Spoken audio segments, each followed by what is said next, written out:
Hi there, artists. So today we are going to continue on this project that has lots of patterns and it has different texture. And we're going to work on the part that is the fringe right now.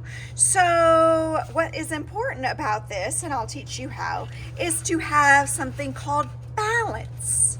Balance means you can kind of think of balance like a pattern. Whatever you do to one side, you have to balance it by doing the same exact thing on the opposite side.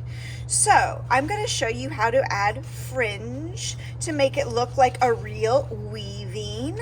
So I'm going to move this example aside and work on the one that I've started. If you did not start and you were absent, for example, that's okay. So we will get you started today. So, and you might not be this far even. So I'm going to actually flip mine over because I think it's easier to see if I work on the back, all right? It does not matter which side you work on because really it's just working on the edges. I can even turn it to the side if it makes it easier for my neighbors. So today you're going to be using a hole punch. So I'm going to show you how to use a hole punch, and we'll have to share because we won't have enough for every single person, so that's okay. So when you use a hole punch, I'm going to slide the paper in, and I'm actually going to slide it in this narrow piece, not the part that has the tab face down. Some of the hole punchers don't look like this either, but that's okay. Most of them will look like this. So the narrow area, again, is where I'm going to slide my paper, not through here. So let me go ahead and show you if I can. I'm going to go ahead and do the four corners first. So going to one of the corners, sliding it in, you slide it all the way in until your paper hits the back of the tool. Let's see if you can see if I turn it a little bit. Can you see the way that it is fitting? All right. And then let me fold it back down so you can see it again. Going towards the corner, and if I squeeze down, you have to press kind of hard, and I let go, you can see I've just made my first hole punch. Now I'm going to start with 4 of them, and in order to create balance, I'm going to put 1 at each corner. So put the tool where it goes all the way through so it hits the back, not at the very edge, not very down towards the top, and then I have to squeeze with my hand muscles till you hear something click, and you can slide it out. Let me go ahead and do all 4 corners super fast. Slide in, press, slide out, go to the next corner. So you might have to wait for your neighbor to do this step, no problem. After you get your first 4, notice I said first 4 because we're going to do more. Let anybody else who needs it use it, and you can move on to the second step. So the second step is you will be getting some yarn that I will probably have already cut for you. It might be a variety of colors. If it is a variety of colors, you should still make a pattern, maybe by doing the same colors on each corner. So to take one, you are going to take a string. You are going to fold it in half. Find where it meets. So I've got the pinched side, and it's this loop that I'm interested in. Do you see that loop? So it's folded in half. Pinch it towards the top, and you could either stick it down or stick it up. It doesn't matter, but you're going to stick it through the hole. I'm still holding. Open that loop. Put your little fingers through it. Hello.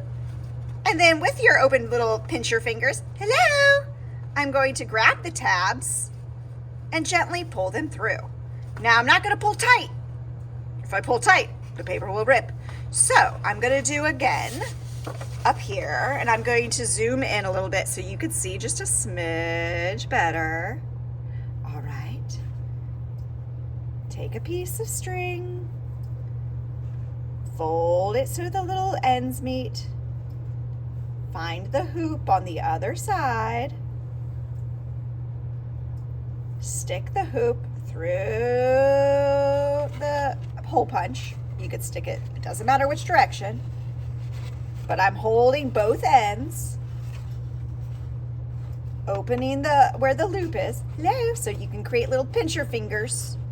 And your pincher fingers want to grab both of the cut edges. And you gently pull. Now I made sure when I did this that I have them both in the same direction.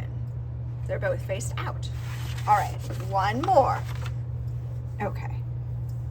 Fold it in half. Find the loop. Stick the loop through your hole.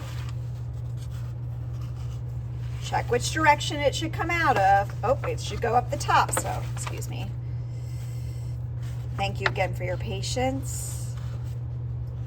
Still holding both sides, but the side with the loop, I'm sticking some pincher fingers in. Taking the pincher fingers to grab that, and I'm gently pulling. Once you do all four, I have not done all four, then you can get your hole puncher back and you could add another pattern. For example, maybe I'm gonna go and do the middle of all the sides. So I'm gonna go really fast. So show you, after you do 4 hole punches, please pass or let the hole puncher rest so that other people can hole punch. And you can keep going all class. All right, let's pretend that those ones are done. So if that's done, maybe I'll add 1, 1, 1, 1. So again, I'll divide everything in half. Divide this in half by using my fingers. I'm finding the halfway point from this dot to this dot. Putting the hole puncher where it goes. Is that about halfway? I think so. And I'll do the same on this side, halfway between the 2 dots. All right, guys. I think that's about halfway. It's right across from that one. Yep. So you are making a pattern. Get those little dots off. Halfway to halfway. Halfway to halfway.